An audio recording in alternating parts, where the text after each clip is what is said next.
Hello and welcome to our series, The Rape of Brit. With this series, survivors of grooming gangs have approached us. With their consent, we've interviewed them, and in very gruesome and graphic detail, we've found not only common patterns of behaviours from the offenders, but also corroborations as to who was actively engaged in the pimping, raping and torturing of vulnerable underage British girls. Of the survivors we've spoken to, many didn't know each other, but they all told a very similar story.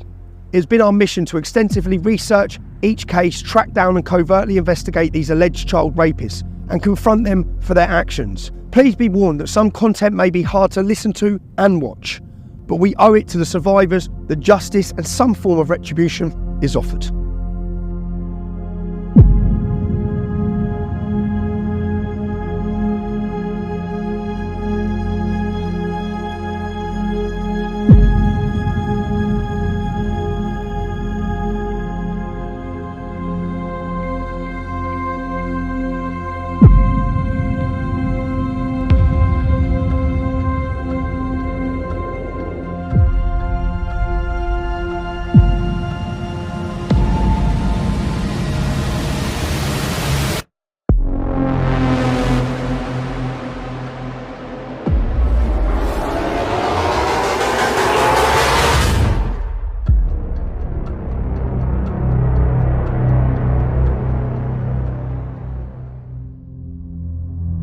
This episode covers one of many serial child abuse victims. Her name was Correne and she lived in the Telford area.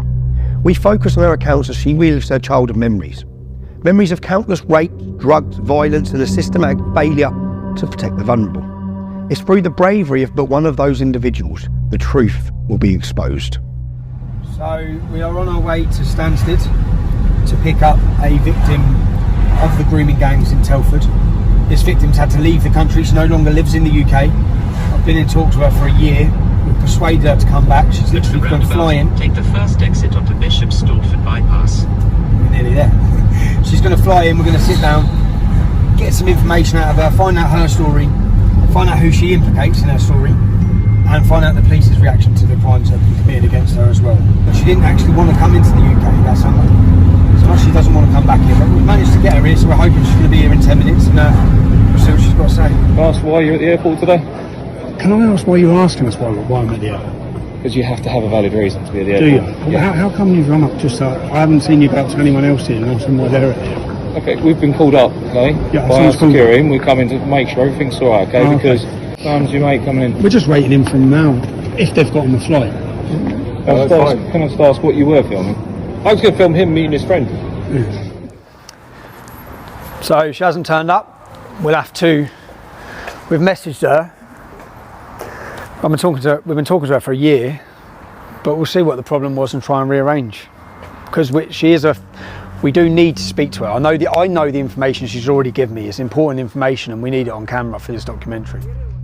After the initial disappointment of Corene's no-show at Stansted Airport, we caught up with her just 48 hours later. We went to Stansted. It was in Stansted to collect her. Yeah, I didn't think you turned up. I did. You did. Explain. We were met by police when we got there. I got off the plane. I literally come off the door for the plane, and right outside was 3 officers waiting for me. For what? They said that I'd called a Pakistani bloke on Facebook a pedo. Which Pakistani bloke?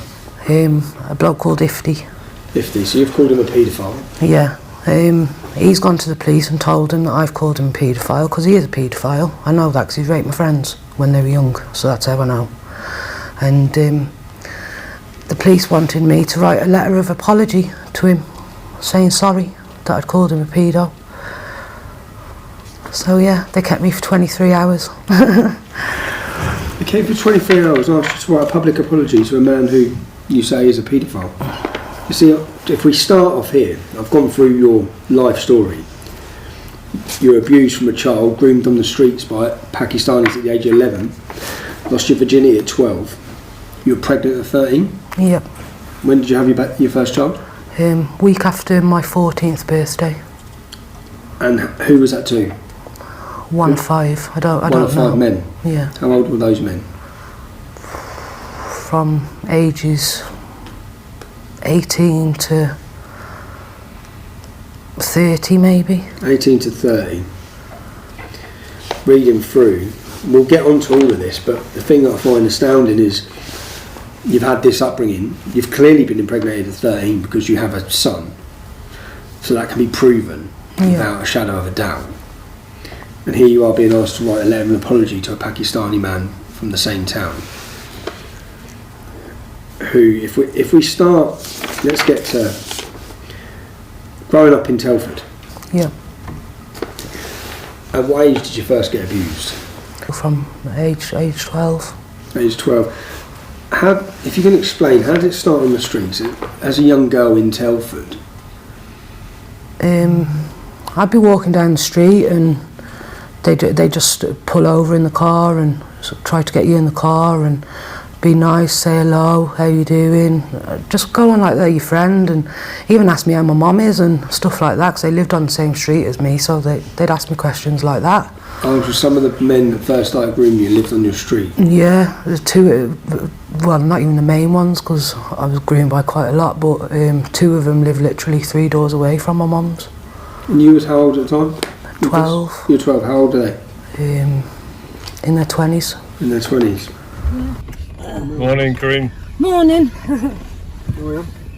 I'm alright. Been up since bloody hours and hours. I know, I saw, mate. Before that fence was there. Yeah, in the corner. Yeah. Yeah.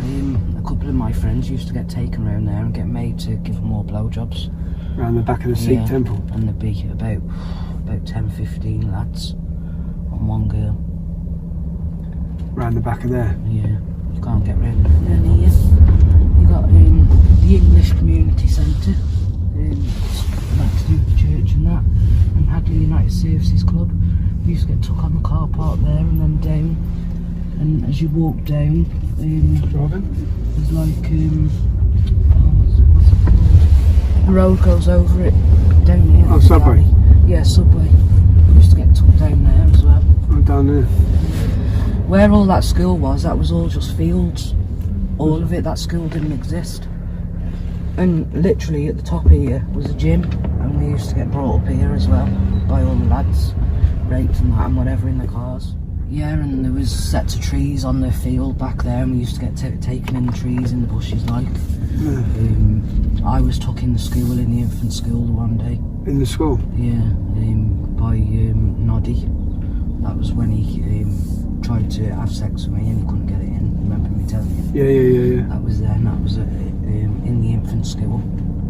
What, in the school grounds? Yeah, in the school ground. Yeah, but they were different. It was all different. This was. There was a park.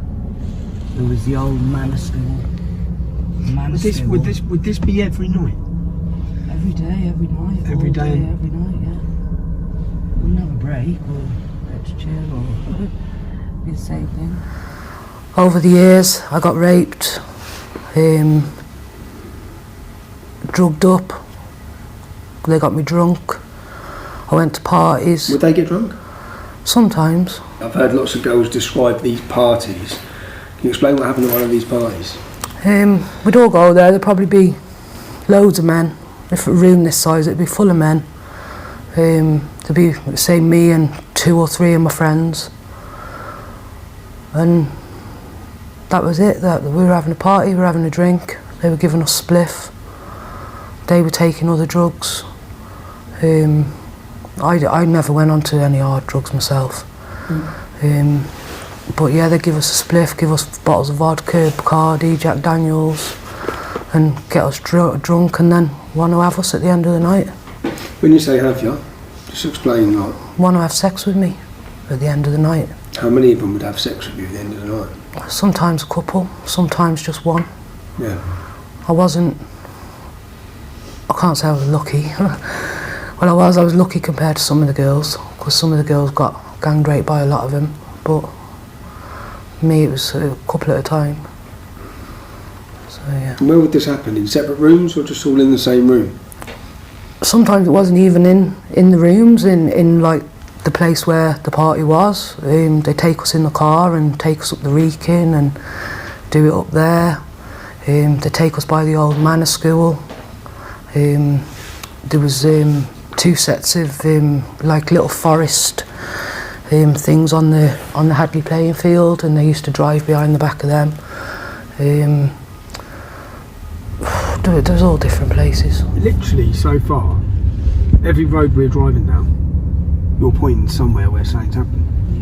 So you must just drive around the town. I was raped there, I was raped there, I was raped there. That's why it's so horrible for me. That's why I don't Being like here. going out. And, That's yeah, why you're not here. That's why I'm not here. Because I can't go anywhere without thinking, oh, I was raped there. So whilst you were young girls Just do. basically getting raped in every open space in Telford, Yeah. do you think the rest of Telford is aware? People knew, yeah. People knew. They were scared. They couldn't do anything. Before they'd even pull up, the passenger seat car would be back, all the way back. So they'd say to you, jump in and lie down. Because I remember the one day going past my mum. What, you're laying down in the vehicle? I'm lying down there saying to me, keep down because your mum's there. Keep down. And my mum's there, yeah. I was in a black Jeep. How old were you at the time then? I didn't have Josh, so 13. Do you remember which men were in the car? There was one man in the car, yeah. Who's that? Wadge. Wadge? Yeah.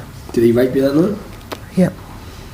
Where? Do you remember that time specifically? Took me to the Wrekin. He took you to the Wrekin? Yeah. I don't call it the reeking, I call it the raping.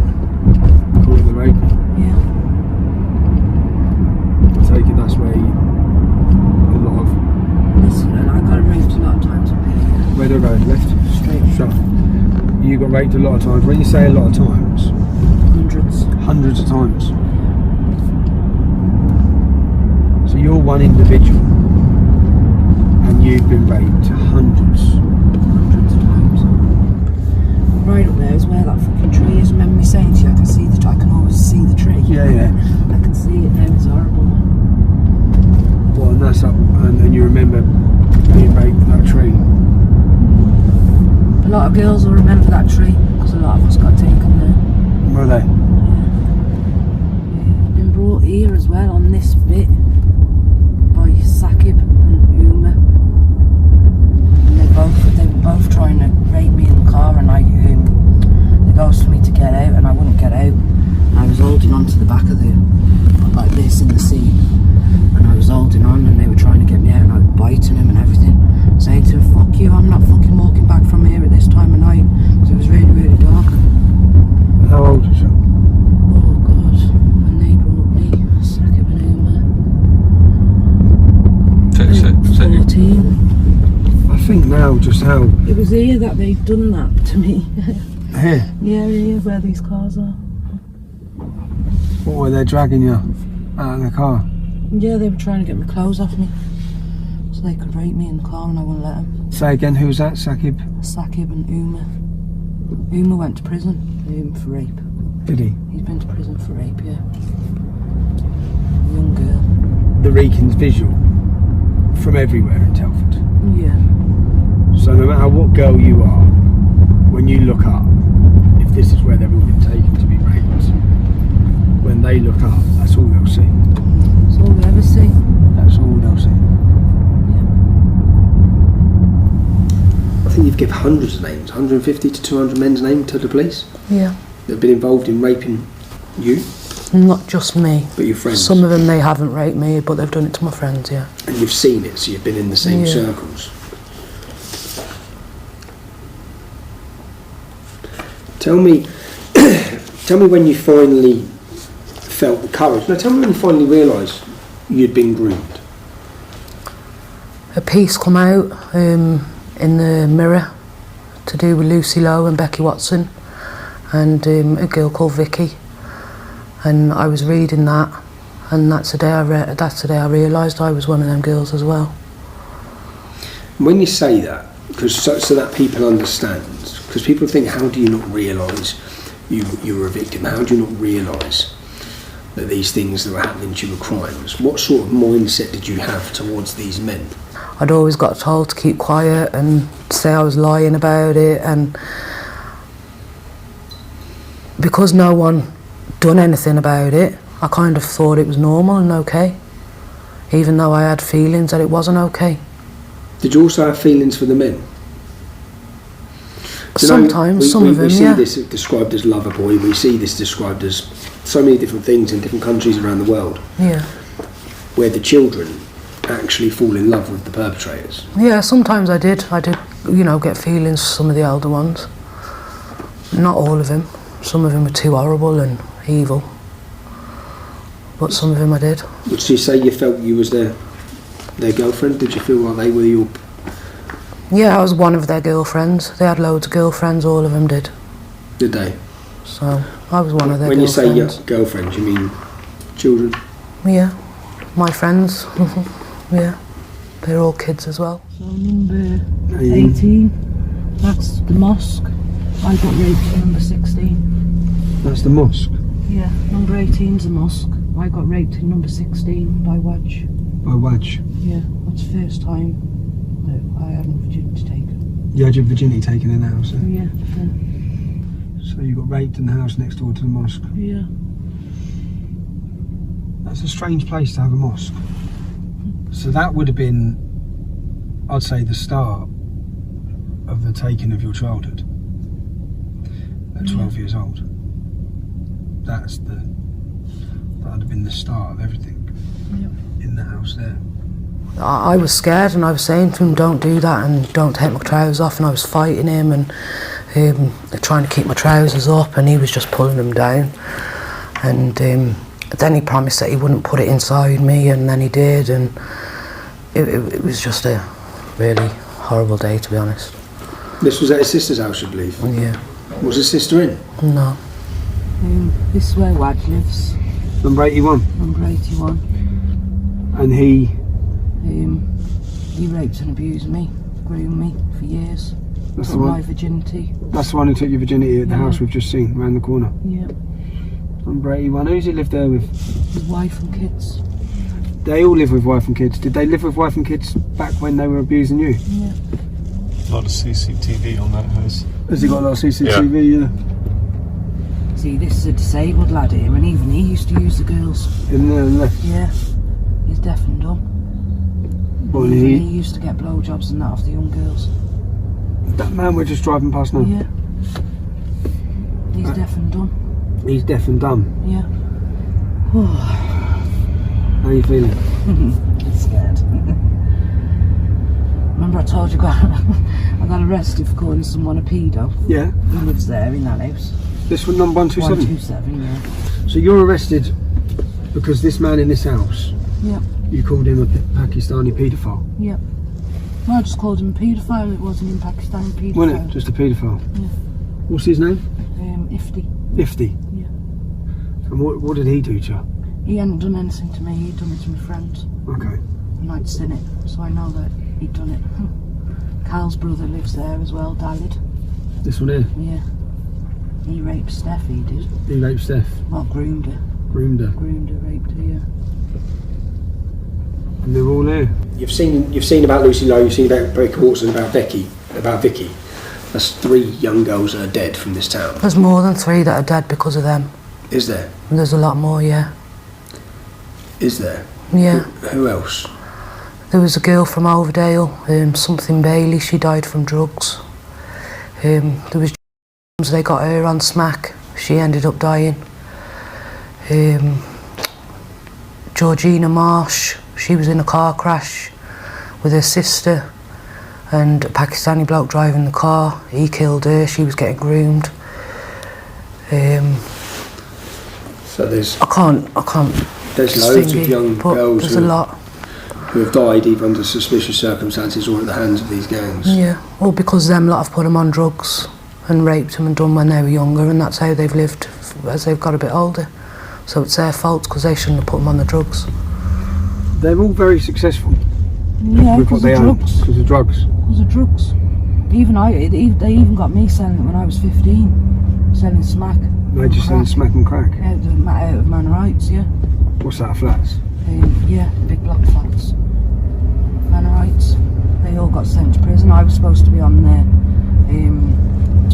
Captured on, you know, like when the police are watching them and taking Surveillance, photos, yeah. and I was on there.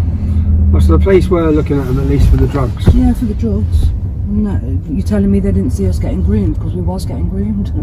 We were getting fucking raped and everything on a daily back then. I've had to walk from here back to Abridge, so this street that we've just come from. Yeah. I've had to walk all the way back down here naked. What do you mean? I was naked, fully naked. Well, what happened? I was in an house at Millbank, Yeah. and all the lads in the house took all my clothes off me, and I managed to get out of the house before they'd done anything else, and I had to walk back naked, fully like naked. How old was you? I'd had Josh, so 14. 14. Yeah, You know when you was in the cars with these men, yeah. they get pulled over by the police all? Sometimes, yeah. With all the young girls in the cars? Yeah, and we'd be smoking a spliff and that in the car. Coppers didn't say fuck all. How old was you? From the age of 12. From the age of 12, the police pulling So I was cars. 16, 17, 18. Police pulling cars, young girls, lots of Pakistani men.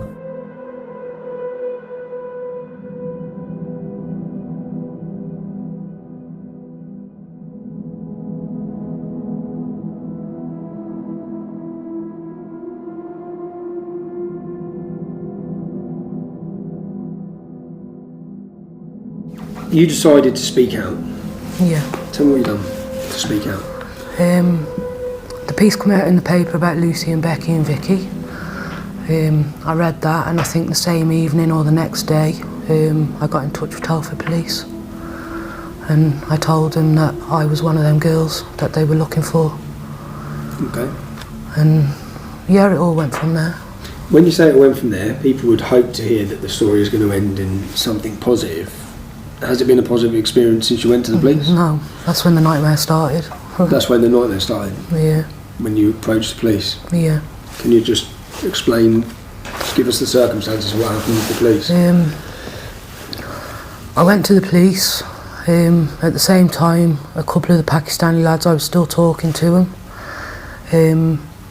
They got to find out that I'd been talking to the police.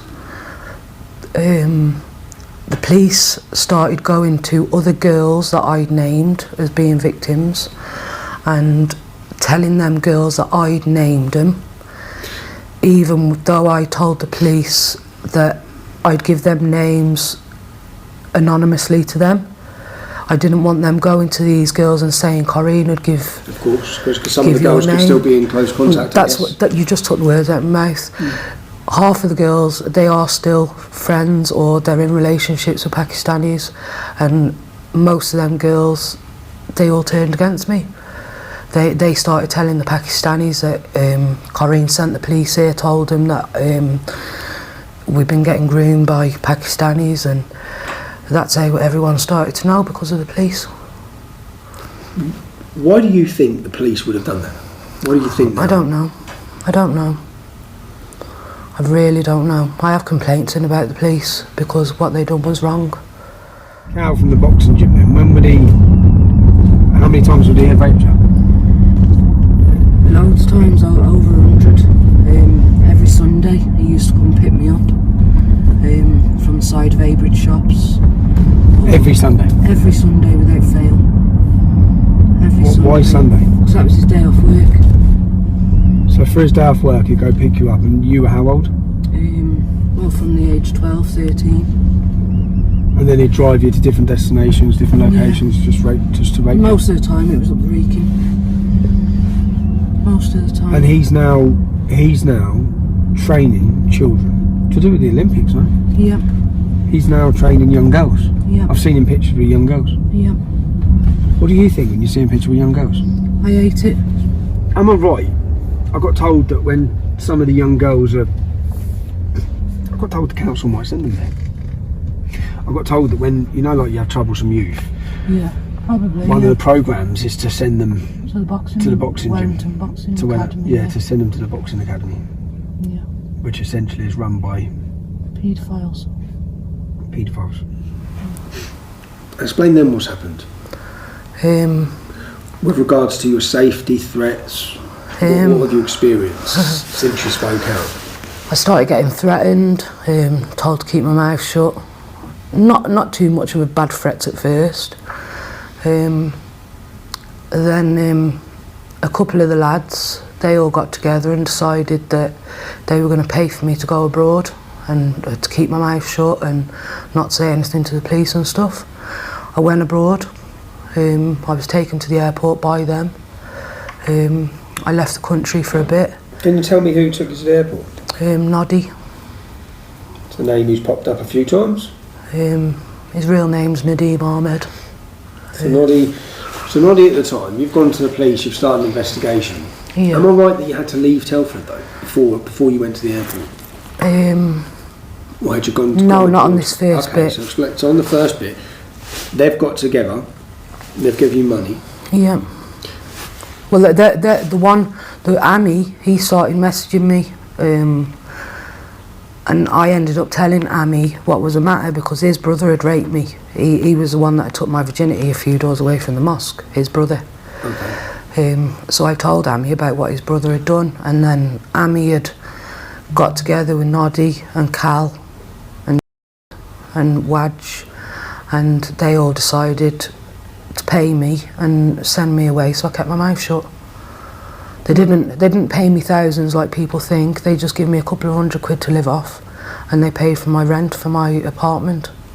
So did they arrange an apartment for you? No, I arranged it, but they paid for it.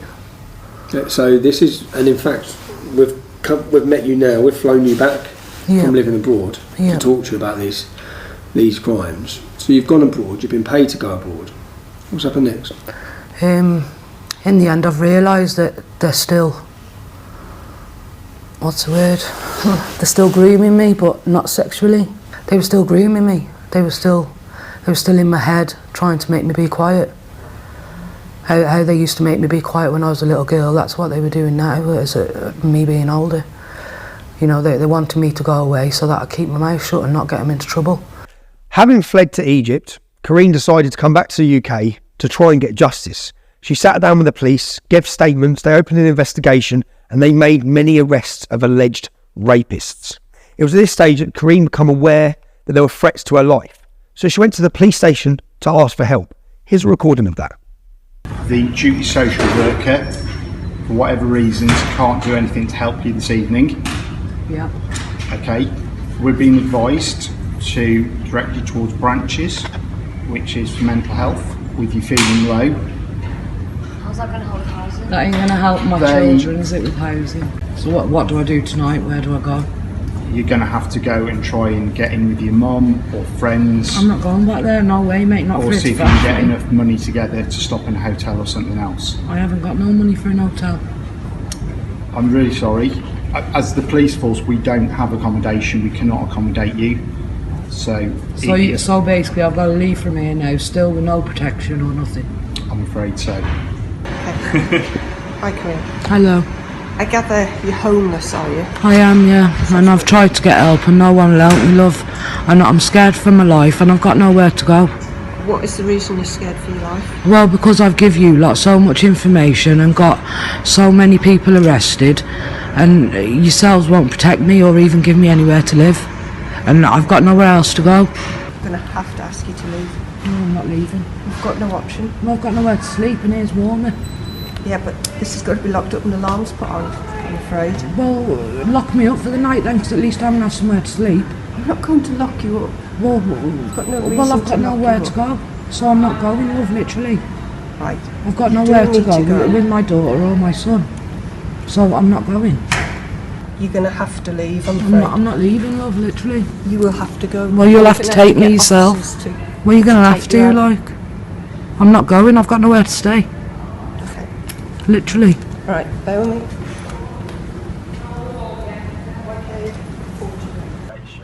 Okay, so now I've been kicked out of the police station and I'm sat here, the police have left me. I'm just sat here now. Here you go, disabled Correne sat on the floor with my bad legs because none of them care. When that failed with the police, she contacted social services and begged them for help. I mean, the way it is with us, Correne, is we're being directly informed by the police as to what the situation is. Yeah, but who from the police is telling you that my life isn't in danger? There's an inspector at the police, Joe Woods, as well, is dealing with the case, I believe. Who, sorry? Joe Wood? Joe Wood. Joe Wood, yeah.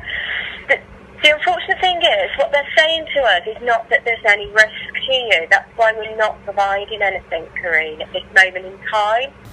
So you've come back, you've approached the police, you've said you're receiving threats. What have the police done? Nothing. Nothing at all. They've asked me to move out of Telford. I remember, if we go back, this is going back, I remember getting phone calls and I remember people putting together to try and get some money together to relocate you. Yeah. You got relocated, if I'm right? Yeah, I had to go to Wales. Wales, okay. I'm there, I'm settled, I'm in this little town called Cardigan. Did you feel safe? Yeah, I felt okay for the first few weeks while I was there. Yeah. Then I had a letter come through from my daughter's old school in Telford. Come through to the new address? Come through to my new address. So how have they found where you are? The police told social services where I was living in Wales. Telford Police to give social services your new address. In Wales, social services the system of social put it. Well, social services give it to the teacher at the school, but at that school was people working who's connected to people that have raped and abused me, and they could have easily got my address. And they could have got it if it's on the police's system. Yeah, so straight away I was in a panic, and that same day, within 3 hours, I was moved. I got in a taxi. And I why do you think, again, if I ask you, why do you think the police did that? I really don't know. I really don't know. I think it's all just to keep me quiet, because for how much I spoke out, and for all the girls I named and all the men that had done it, you give a lot of information. I give a lot of information. That was a lot for them to start dealing with, and I think they just wanted me to keep quiet. At this stage, Correne was forced to relocate to Bristol to distance herself from her past and any danger she could put her or her young family in. Even with the considerable distance between her and Telford, it wasn't long before her life was again put at risk. Yeah, the address has been leaked now in Bristol. Yep. Gangs of Muslims have been spotted, and Pakistanis have been spotted outside. Yeah. And then did you get a phone call from your mum? I got a phone call about 3 or 4 days later off my mum. It was a video call, and my mum's face was black and blue. Where did they beat your mum up? On her doorstep, at a bungalow, on her doorstep. They wanted to go in her bungalow and see if I was there, and she wouldn't let them, so they thrashed her on the doorstep. She's a big woman, they say they didn't get past her, but they thrashed her on the doorstep. 3 of them. I've seen the messages back and forward to the police about this attack. The police say my mum beat herself up. Did they set fire to your mum's house? Was that another? Yeah, they set fire to the bins. They set fire to your mum's bins? Yeah, you know where you picked me up from? Yeah. The bins right there, the ones that you could see. Were the police called? Yeah. The police called when she got beaten up? Yeah. And they were called when they were setting fire? Yeah, and they were called when the bungalow all got spray painted. And your mum's bungalow got spray painted as well? Yeah. Say what? What sort of stuff was spray painted? I don't know. No? Mum didn't tell me because she didn't want me to get upset. Okay. But she I think it was stuff like grass and slag and like horrible names all over the house. So your mum's left, so you've run off, your mum's left, and now she's becoming a target. Yeah. They'd even like swerved their cars at her van. At my mum's husband's van. When he's driving, mum's been in the car, and they've like swerved their cars and like tried to make mum crash. With regards to the attack against your mum, so they're trying to attack her in her car, attack her at her house, set fire to her house. What sort of police investigation has it been to do with those attacks? There ain't been anything. What have they done to protect her? Nothing. Why do you think that is? I don't know. They want us to be silenced. They want us to shut up because I know too much. At this stage, Correne has faced threats. Her mother's been violently beaten. She's at an all-time low. How do social services now react? At the time of this attack against your mum, you've still got your 6-year-old daughter. What was your daughter's name? Zaya. You've still got Zaya at the time of this attack, is that right? Yeah. What happens then? Social services and the police went to my mum's. No, social services went first, I think. Then they went back about an hour later and they took my little girl from my mum's, and that was because my mum was beat up and my mum wasn't safe. But I was in Egypt. So when they've took her, the reason that they've taken your daughter is they've said because she's not safe because your mother has been violently attacked by the gang. Yeah. But they've done no police investigation into the gang. No. If they did, they just didn't find anything. And at this moment in time, you had an open police investigation. You gave statement after statement and name after name and historical abuse against you at this time. Yeah. Tell me what happens then. Your daughter's been gone, social services have taken her. Have you rang them? I rang them literally 10 minutes after they've took her. My son and my mum's rang me crying, saying the police and social services have just took Zaya. And what they said? They said that I wasn't in the country and Zaya wasn't safe with my mum because my mum had been beat up a few days before. And because I didn't know exactly what day I was coming back into the country, they were taking Zaya for her own protection. Because I'd fell and cracked my knee by the swimming pool. I hadn't broke it, but it had cracked, so they didn't want me to fly back home, and that's why I was over in Egypt. I'd stayed over there because of my problem with my knee, and they took Zaya. They took her. I think there's been chaotic lifestyle. I think that's one of the concerns. Yeah, and mate, the police are half to blame for it. If the police would have protected me for the last 6 months, like I've been begging them to, then maybe I would have had help. With Tiffany and Joshua, and she had no bedroom. She hasn't been in school.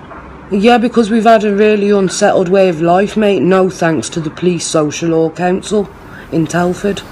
At that moment in time, bearing in mind everything that's happened, did you think you made the right decision to speak out?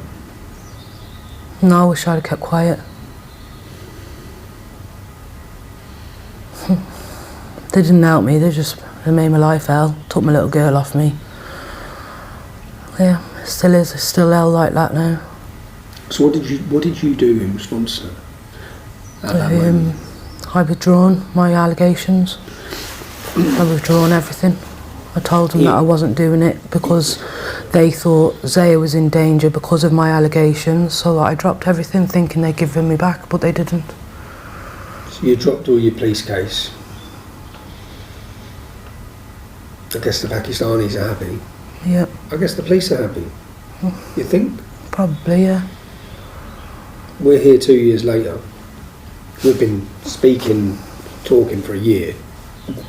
It's been longer than that. It's been longer, yeah. Yeah, 2 years. For the first time, 2 years. Yeah. And you still haven't got your daughter? No. I just wish it would be in a court case. And me. I just wish Go that way. that all of these girls that there are, that the police would There'd be hundreds around here if they'd all come forward, if they wasn't so scared. But I understand why they're scared. So do I after speaking to everyone. Well, I understand it that they can't really rely on the police, which is such a sad state of affairs. Yeah, it's horrible.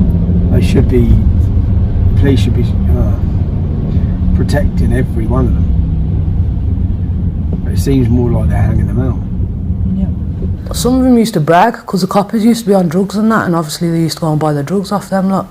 So some of the police were buying the drugs off the Pakistani gangs? Yeah, because they were selling everything: cocaine, cannabis, draw, weed, smack, crack, everything. They used to sell pills, speed. And the gang used to brag that they had police. Yeah, the coppers used to come to him. Solicitors used to go to him and buy off him, and so sometimes they would brag. Yeah.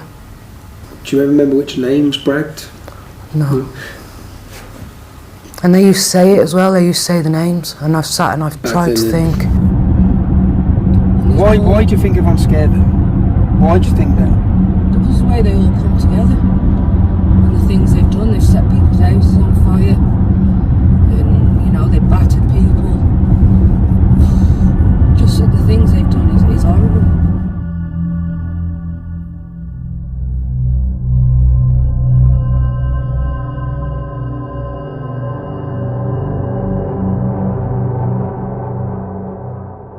Late into the night, I received a phone call from Correne. Yet again, her mother's house had come under violent attack by Pakistani gangs. My sister said, I heard the bang. She said, she's got a dog, so the dog started going mad. And then my mum's like jumped up as well as quick as she could. And they've smashed the outside of the double glazing, so it hasn't gone all the way through. Yeah, they've gone for your Achilles heel, babe. Your mum. Yeah, they've gone for my mum because they know that hurts me. Sure. Do you know? Do you think this is them guessing that you're talking to us? Yeah. If she's scared, if they're not they should relocate her right now. Yeah, the police should put her into emergency accommodation, into a hotel, out of the area, and they should be getting her council moved. They should be doing all that. But I know how useless they are. You know how useless they are. So get your mum to let us know what the score is. Yeah. Tommy, if I don't move from here, I'm going to have a heart attack. No, I know. I know. Because I've got pains all in my arm. Right now, as I'm speaking to you, my heart's going 90 to the dozen. I feel like I want to be sick. I feel like I want to pass out. And I don't know what the fuck to do. I feel like I'm going fucking crazy in my head. I think I need an ambulance. I feel bad. I've got pains all in my arm and my chest. And I think I'm having an heart attack. Tell me I've got to go. Lindy, okay, darling, I'm gonna. Okay. Okay, I'm gonna make my way out there. Okay, all right. Because we've got a phone call that for the second time in 3 days, one of our survivors' houses has been smashed up, and the mum's terrified. I don't know if they're going to be best pleased to see me, because I'm guessing this is because of the work I'm doing. We've had a car firebomb 2 days ago of another survivor outside their house, blown up. The gang don't know who I'm speaking to, so they're just targeting all the survivors. I've received a phone call 2 days ago. Someone's come and put a brick through this house window here. And earlier today, they've come and smashed bricks through this one. Now, in the last 48 hours, they've petrol bombed cars outside houses. We have a film going out, and these are the houses of other survivors. They're not even the survivor who we're talking to. Yeah, this is the house of another survivor's parents and family. The parents are in there terrified. The sister's in there. The sister hasn't left the house for 4 years anyway, because she's too scared because of all the gangs, because of the rape gangs that targeted her sister. Now we're here. The police are refusing to help. This house previously, when the victim in this house went to the police as a witness, she gave all her evidence so they could make arrests. This house was firebombed round the side. They sprayed, painted all over the house. All we want them to do their job. Their job is to protect you and relocate you. Hello and welcome to West Mercia Police. Okay, so what's happened, please? So what's happened is 2 days ago the window was smashed. Today the window's been smashed again. You had, just so you know, 26 Glendale, you had a car torched and firebombed 2 days ago. Yeah. Now all of these attacks are being committed by grooming gangs who are targeting the victims' families. Yeah, that's what this is. Now, your police officers have come to this house. They've left the family here after their house has been smashed up twice, and they've drove off. In the town we're in, you've had 3 people burned to fucking death by grooming gangs, and the police have actually done nothing for both these visits. They've done nothing to relocate the family. They've done nothing to secure the family. There's no There's no fireproof letterbox been put on the house. It's like they're just sitting ducks being left here. Your police officers have turned up. They haven't even took a statement. They haven't even took a statement. They've given a crime reference number and left. There's no cameras been put in, emergency cameras. There's no fireproof letterbox been put in, which is should be your first protocol as a police to put in this house. They're left here in danger. The mum's been beat up. This lady's been beat up previously. They've set fire to the house previously. I'm just absolutely gobsmacked. I know it's not you. I'm gobsmacked. No, it's not me. So I personally can't change this. No, I know, but if you're not happy about how this has been dealt with, no, you need to send some police officers here. You need to send some police officers here. I won't be. They're not going to come back just because I'm saying to them that you've rang in. No, what you need to say to them is that I can't make them come back as a call taker. So, okay, can you ring the police and say there's a family in danger in their home? I've obviously listened to everything you've said. I've typed up on the log what you've said, Yep. and I will ask them to review it, but I cannot change what they have done. Okay, but you can't. So as I've said to you, they have left, right? So you're. I don't need you to repeat it again to me, please. I've listened to everything you've said. I don't need you to say it again. So you're not going to send police officers here to protect this family? I've just said I will update that log, but I personally cannot change what the officer's decisions are. I am not an officer. I cannot change their decisions. So whilst we're sat here, can you contact them and let us know if the police are coming back here to relocate this family into safety? I said I will update the log. What does that mean? What you keep saying that? What does that mean? You're going to write a few words on the computer? The log. Yeah, and then what? Can you just say to the officer who's there, before I am forced to make a video and ask people to protect this property, yeah, which we shouldn't have to do because we actually pay tax that you do it, not you, the police, yeah? Can you just make sure, because I don't want to have to do that, yeah, and it's going to cause problems for you when I do it, right? Because it's going to put me here, everyone's going to know I'm here, but these family can't be left like this. They cannot be left like this. You've just said to me that you're putting them in danger by No, I being didn't. there. No, I didn't. Yes, you did. Yeah, no, but By me being here, it's putting them in danger. Someone's been and smashed their house up twice in 3 days. If those men come back, we'll defend the house. There, if you're putting them in danger. Because you're not here. Because your police aren't here. He's helping us, you're not doing nothing. I'm not going to continue this conversation any longer. I've listened to you for quite a long time. I'm not going to continue any longer. I've told you I'll update the log, and that is what I'm going to do. Does that mean they're going to ring me? You haven't even asked my phone number. Are they going to contact the family? Your phone number ends in 872. Okay, your family, are they going to contact us back? Are we going to get a time? You don't know? I don't know that. No, I'm going to ask them to review the log. I don't know if they're going to call you back, Tommy. I'll have to ask them to review the log, and that's what I'm going to do now. Okay, do you know what? We'll move this family into safety because you lot are fucking useless. That's fine then. All right, bye-bye. You fucking... Can you believe that? Police don't give a fuck though, Tom, I told you. They really don't. Like, my complaints, I must have about 20 complaints about the police. And everything that I've got complaints about, I can prove. I can prove that they didn't help me, I can prove they let me down, I can prove everything. The problem I've got is I've promised each one of these children I've spoke to, yeah, each one of these women I've spoke to, that I would be there for them, which is why I've got the phone call at home and just drove straight here. But not just I've drove straight here, we've got 2 lads here, we've got 3 lads up there and 2 lads around there, yeah. So I've rang other lads who have come here to protect this family. That's not our job, yeah, and it shouldn't be our job. That's the police's job, is to protect this family.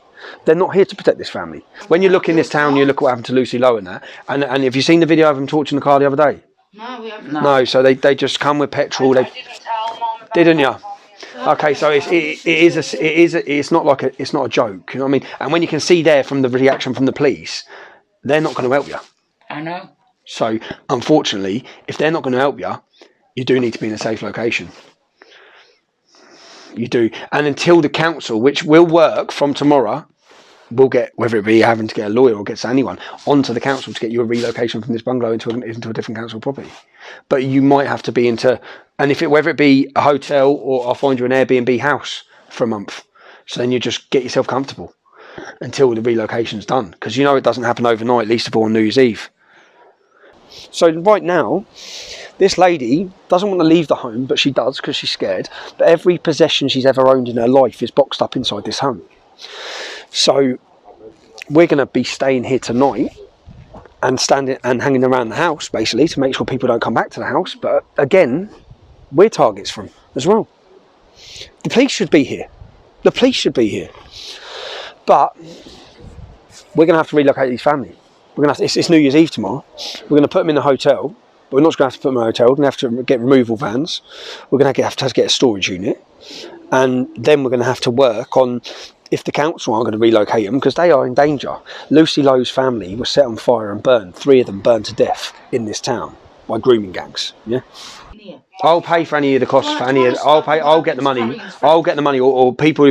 I'll get the money for any cost to move you, any cost to relocate you. I'll get it. Be all right. And it moving all your stuff, whatever it is, putting you in a hotel. What she's saying is, every homely possession she's ever had in her life is in this house. She thinks if she leaves, they'll just come and burn it. So unless we can get that boarded, the door boarded, that boarded, think even if you ordered it... Yeah, they can do it anyway. You know what? I'm so sorry to all of you. I swear to God. Correne, you've got nothing to be sorry You need for. to be sorry, cause let it all come out, man. You've got nothing to be sorry for, man. Don't start crying because you're going to start me off. Yeah, they shouldn't have done what they did to you, but it needs to come out. At least actually somebody's helping us. Fault, man. Look what's happening to my mum. And I'm here. I've had to fucking move miles away. And It's not your fault. It's not your fault. It's just. I've told her that earlier on. It's not her fault. So as we said, it's 2 a.m. We've got 2 cars of lads there. There's 2 cars of lads there. We'll blur it out. But we've got 2 cars of lads there, which is good because lads have got in their cars and drove from different towns. Look at the vulnerability of where this house is. You go down an alley. Look how easy it is to target. You got your window there. That's what she's worried about. Look how easy you can come down here.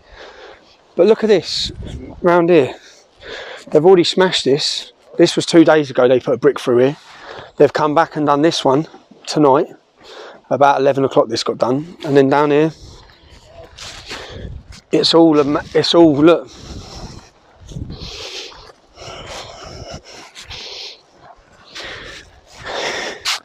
You got your subway, yeah? And the maddest thing is, we know groomer over there. Where are we? Yeah, groomer over there, groomer around there.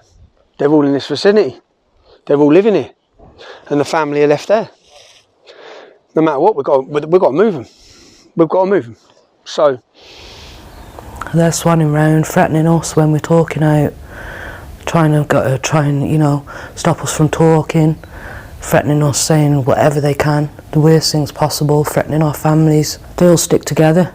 It's never 1-on-1 or 2-on-1. It's always cars and cars and cars, full on one. And we've seen too much growing up. We've seen people's houses get set fire to. For me, I lost my mate Lucy. We've seen people getting beat up by them, and really getting beat up. They're beating each other up. So if they can do that to themselves and near enough killing each other, imagine what they do to us, the outsiders.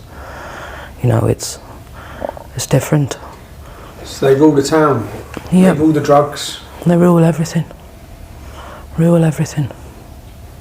1% Pakistani population have the town in total fear. So my mate Andy, the one who's going to stay here with a couple of other lads, he'll be here in about half hour 45. And then he'll stay in the house till everything's over. So. I'm leaving my family, leaving my kids.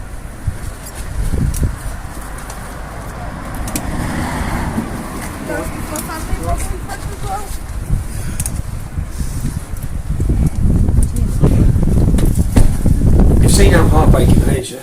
You've seen the family distraught. They're leaving their home, they're driven from their home. Made refugees, essentially, yeah, by rape gangs operating in this town. And not just by the rape gangs, but by the failure from the police. Because the police would not help them. Yeah? Only now we've publicly embarrassed them online that they're now willing to help the family. They were left on their own. So normal families going to Telford and Wrekin Police, when we're not doing this documentary and we're not filming here, that's the reaction they get. You can understand why they're not able to get the convictions against all these men. But the reason why we've had a problem for getting this family housing is, as you've seen with the lady, we can't just pick them up and put them in a hotel. You can't just pick them up and put them in a hotel. The lady's disabled. She needs disabled facilities. It's not that easy, which is what we took 24 hours trying to do. We've found them a location now. We're going to go get them in their location. And it's so sad to see. You see them. You see the girl crying. She's leaving her boyfriend. They're having to flee the town. It's not right, man. It's not right what's going on. But I'm not letting them out. No, you've been. Hey, look. I can see. Yeah. I find it hard to cry, Tommy. Literally, I really find it hard to cry. So when I think about everything in one at the end, then I just don't know how I'm still living. Literally, I really don't. It's hard. You must feel numb. Of years of... Numb, empty, alone. So many feelings. I can't even say them all. But I feel them all at once. It's not nice.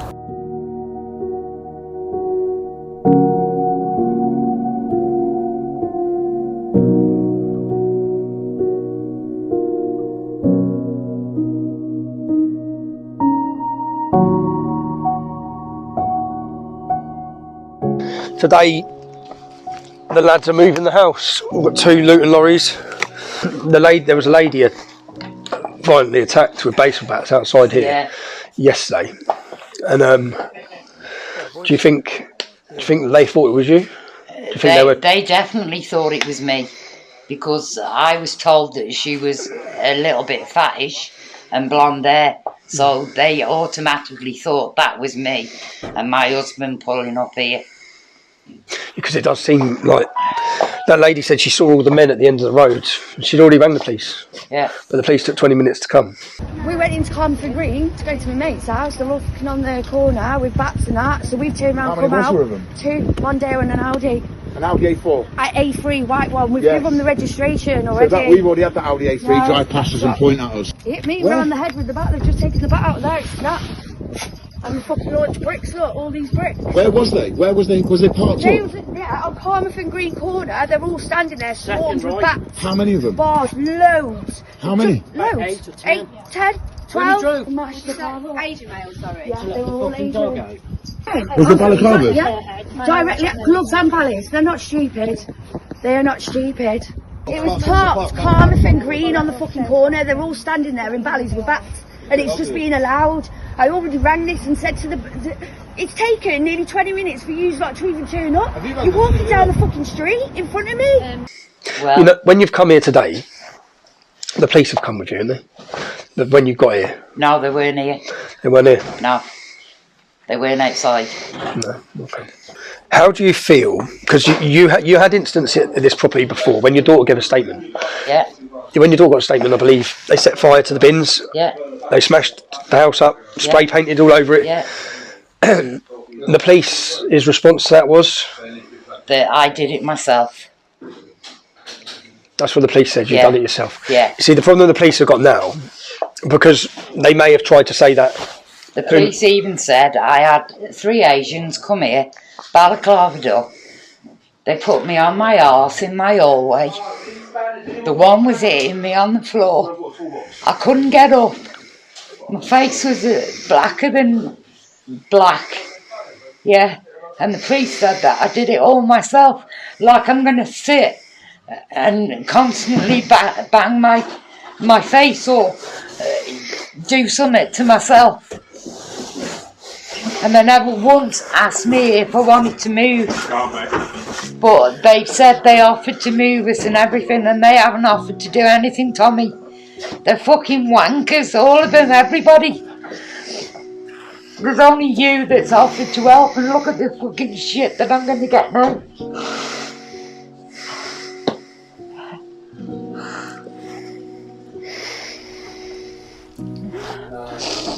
Why have they got a target? A 60-year-old woman, disabled. They're targeting you because they want to silence your daughter. Well, I'm sorry, but I can't stop my daughter from speaking the truth.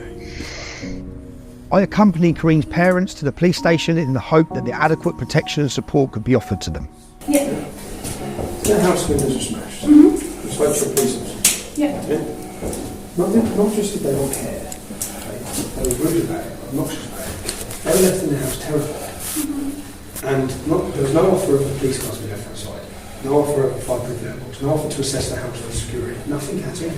Right, okay. Well, I mean, I believe someone's spoken to it today in relation to... Today your office has been great, yeah. But what I mean is, I went there last night, only because your police officers didn't do anything. Right, okay. They were dangerously... Yeah, we can... The problem is, though, is we can't discuss it with you, because obviously the matter is... So we can have that discussion. I'd love to just go home now, okay, and tell any men that have come up to Telford that they don't need to come up to Telford yet. But what I'm saying is, they were left in their house last night. Right? You've had a fire, 2 last night, yeah? 1, 2 days ago. The 1, 2 days ago, it's all over grooming gangs. Yeah? It's all over intimidating these people because they're worried because they know films about come out on their gangs. Yeah? That's why they were targeted last night for the second time in 3 days. I've been driven from my town, from my family. I've got kids in Telford I'll probably never be able to have a proper relationship with because of all this. You know, it's lost a lot. I got used to it. I was used to it. I was used to him raping me every fucking day and every week. but I'm not used to not seeing my kids. I'm not used to having the people that I love the most being so far away from me. And that's what hurts, that's what kills. I just want to live normal, have my kids, have my family. But I'll never be able to do that because no one gives a shit. Well, people do care, but the people that should, social services, the council, the police, they don't care. This is the last van load. We've done four runs, and then it's sad, isn't it? It's sad, but the family at least will be hopefully somewhere safe.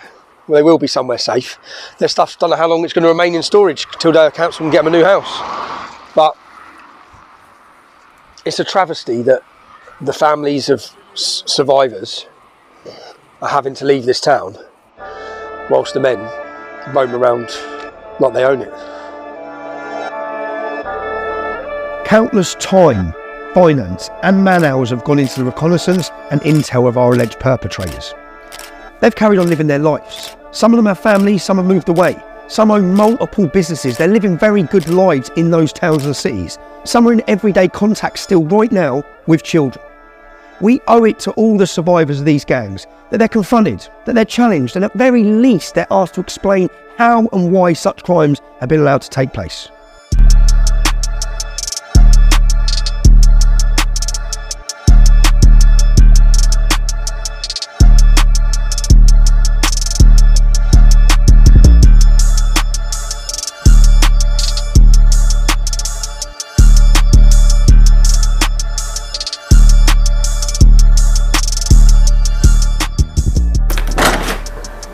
Hi there. Hello, love. I've come to do the boiler service. Yeah, Are you aware of it? Yeah, Oh, I am. okay, Yeah. thank you. So, what's your name? It's Waj. Waj. Okay. W-A-J, Waj. Haybridge Gas.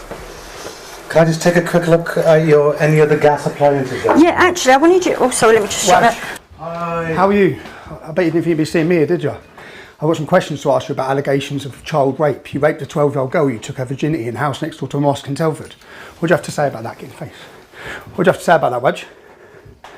What do you have to say? You took her to the Wrekin and you raped her. What do you have to say? Why do I have multiple girls? Why then multiple girls make allegations that you raped them, you trafficked them, you're part of a Pakistani rape mafia who have targeted this town and destroyed girl and child after child's lives? What do you have to say, Waj? Waj, how have you got clearance? You're on a stalking charge, right? You're a convicted rapist. How have you got clearance to come into vulnerable ladies' houses on their own? Do you mind explaining that to me, Waj? How have you got clearance, Waj? How have you managed to get clearance? I'm not going to arrest Waj until you cannot enter any lady's house on your own. What do you say to the allegation that you took Correne Dad up to the Wrekin and you raped her when she was 12? She was fighting you to keep her knickers and pants on while you dragged them off of her. She's a 12-year-old child. You was what, mid-20s, Waj? What do you have to say to that, Waj? What do you have to say to it? Total silence. Total silence, Waj. How many girls have you raped? How many child's lives in Telford were destroyed by you and your gang, Waj? And now you walk around like there's no trouble in the world. Girl after girl's lives are totally destroyed. Do you want to leave, Waj? Yes, please. Okay, what do you have to say, Waj? I'm not going to arrest until you've lost your job, your career and everything, bro. You're not going to be walking. You're a convicted rapist, aren't you? I'm moving, mate. I'm moving out of the way. You're a convicted rapist, aren't you, Waj? You've already been convicted of rape, but yet you're walking into ladies' houses. What do you have to say about that? How have you got entrance into ladies' houses, Waj? Huh? How many children have you raped in Telford? How many children and families' lives in this town have been destroyed due to you and your Pakistani gang raping them? What do you have to say, Waj? Nothing. What do you have to say to the allegations? A 12-year-old girl, she fought you whilst you dragged her knickers off her when she was 12 years old in the house next door to the mosque, Waj. What do you have to say? You didn't think this was going to come back to you, did you? You thought you got away with all these crimes. You've already done time for rape, haven't you, Waj? Just because this is your right to reply, Waj. No, follow me. This is your right to reply. No, that's what. So you can get on your phone to your little Pakistani mates. No, it's not that. That's how you play it. That's how you play it. See, this is the thing. I'm here. Well, there's no risk to you here, is there, Waj? There's no risk to you here. Shut my door. There is. There's no. What's the risk? So I'm inviting you. So follow me. You're inviting me. What? Come on, Waj. What's the risk? What's the risk, bro? What's the risk? Waj. Follow me. Your career's over, bruv. Follow me. Your career's over. No. You destroyed little girls' lives, Waj. No, follow me. Follow you. Yeah, what for, Malagate? I just want you to answer the questions. This is your right to reply, Waj. This is your right to reply. Okay, so okay, you drive there. Come on, get in the car. We ain't all fitting in this car, lads. Cameras, get the cameras in the car, come on. We've just confronted this alleged rapist in Telford. We have multiple sources, multiple girls who name him some horrific crimes, raping them in the Wrekin, in the hills, raping a 12-year-old girl, taking her virginity. All these different crimes. He was part of a massive gang of men that participated in these crimes against young children, trafficked them, profited off them, tortured them, drugged them. And we've just confronted him in a house. We wanted to get him away so we can ask him the questions. We've asked him the questions. He's told us to follow him. We're following him. He's pulling up at the police station.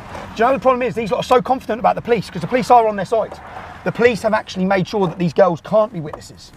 Look, he's getting all the cars on red. Get the keys. Come on, Wadge. Where are you going? Wadge. You lot are that confident that the police are in your pockets, isn't there? How many police officers are on the payroll of your gangs in this town? How come you're that confident? Wadge, this is your right to reply. This is your right to reply, Wadge.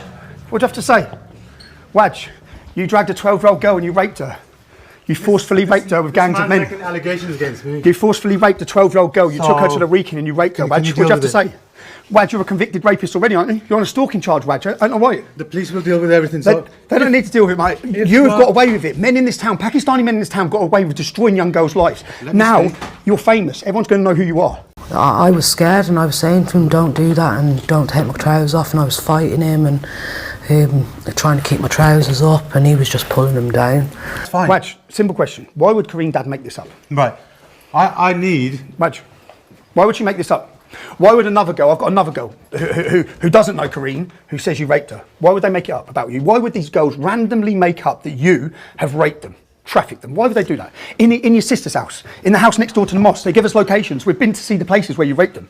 We know all the gang members. We know that you passed them around. We know that you made her duck down in the car when she was 12 years old because she drove past her mum. Right. What do you have to say to that? Why would she make that up? Before they'd even pull up, the passenger seat car would be back, all the way back, so they'd say to you, jump in and lie down. Do you remember which men were in the car?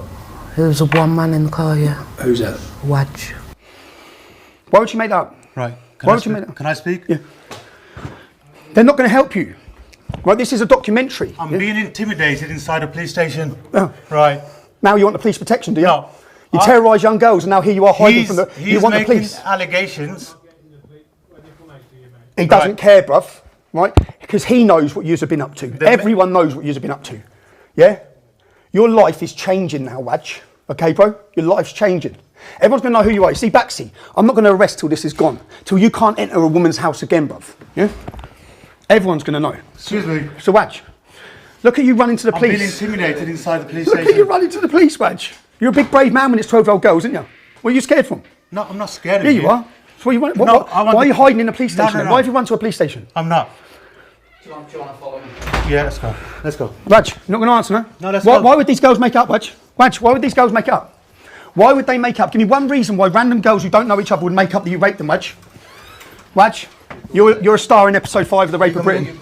No. You're a star of episode. You're a star. You're a star of episode 5. No, I don't want you to You're a star of episode 5 of The Rape of Britain.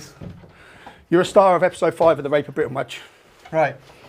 He's coming to you guys for protection because, to be honest, Telford Police have protected them for the last 30 years. No, 1 second. You've been protected by Telford Police, haven't you, for 30 years, Wadge? He's making serious allegations. You've been protected. You and your gangs have been protected for 30 years by this police force. I'll tell you what, Vic, do you want a word? Can I have a word with you on the side so we actually know where we are with it? Well, I'm just doing my job, mate. That's why I'm here. You can do your job. I haven't committed a crime. I'm asking this man questions. But I can't talk. So what do you have to say? You're that confident that the police are going to protect you? The reason I'm at the police station is because he's making serious allegations. I'm not making serious allegations. Young girls are making serious allegations, Wadge. If there's any truth in that, children made allegations. Here, Wadge. He needs to speak to the police. Wadge, the girls have made allegations. If there's a case to answer, I'm here and I'll answer it. Wadge. It's as simple as that. So now you know that he's full of shit. You're in episode 5 of The Rape of Britain. Now you know he's full of shit because I'm here. Why would the girls make up, Wadge? If I've done something wrong, let's Wadge, why would the girls make up? Why would the girls make up, Wadge? Why would the girls make up, Wadge? Why would the you're going to see the girls saying it on TV. It's in a documentary. Oh, it doesn't matter. Bring them here. You're going to see it, Wadge. You shouted for no reason. Get into the room, please. I know people want to help us disclose with anything, dude. That's it, mate. I'm done.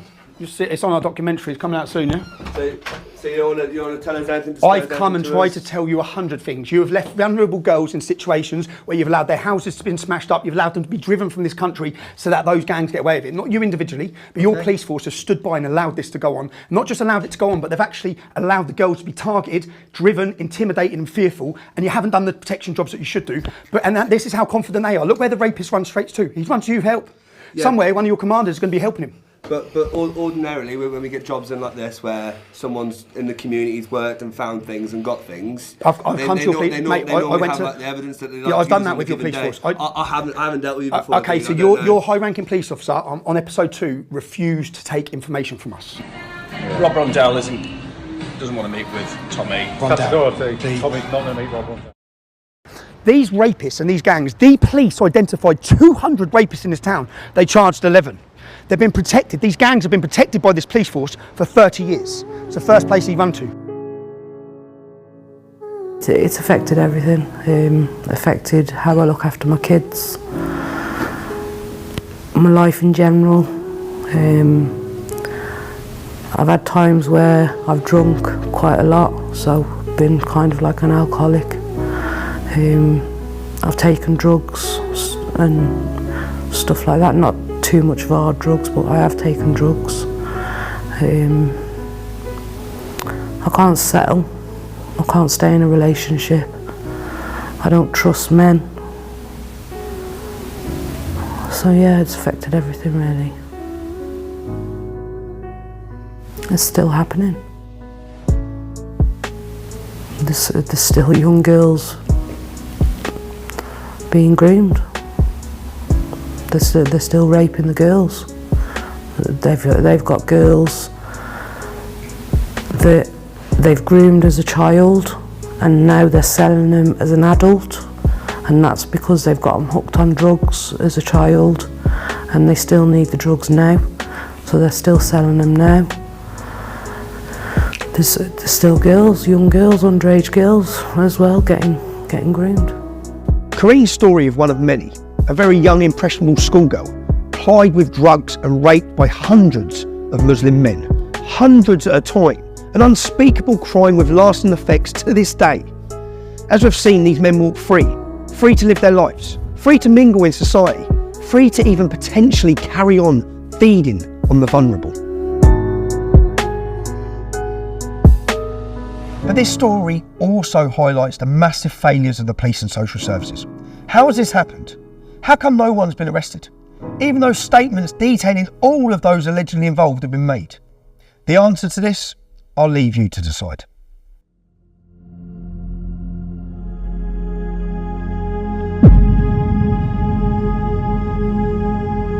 Thank you for watching this episode of The Rape of Britain. Myself and the production team here at Urban Scoop, we don't do this for praise or reward, we do this for justice. We hope these actions will bring some form of resolution to the survivors, and we can hope that by shining a light on such matters, which the mainstream media and everyone else shies away from, any exposure acts as a deterrent for those involved. And finally, we hope that together we can create a safer future for our sons and daughters to live free in the United Kingdom. If you've been affected by any of the subjects covered, or you know someone else who has, please contact us at productions@urbanscoop.news.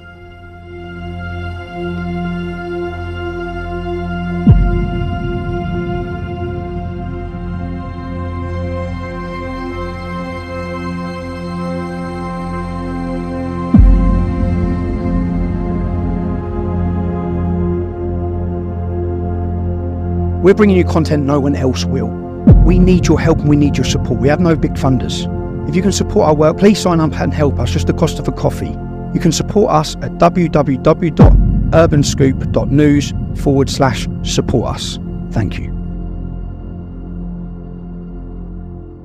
We dedicate this episode to Mr. John Clinch, a man who was both there for Correne and her children during the hard times and the times of struggle. May he rest in peace.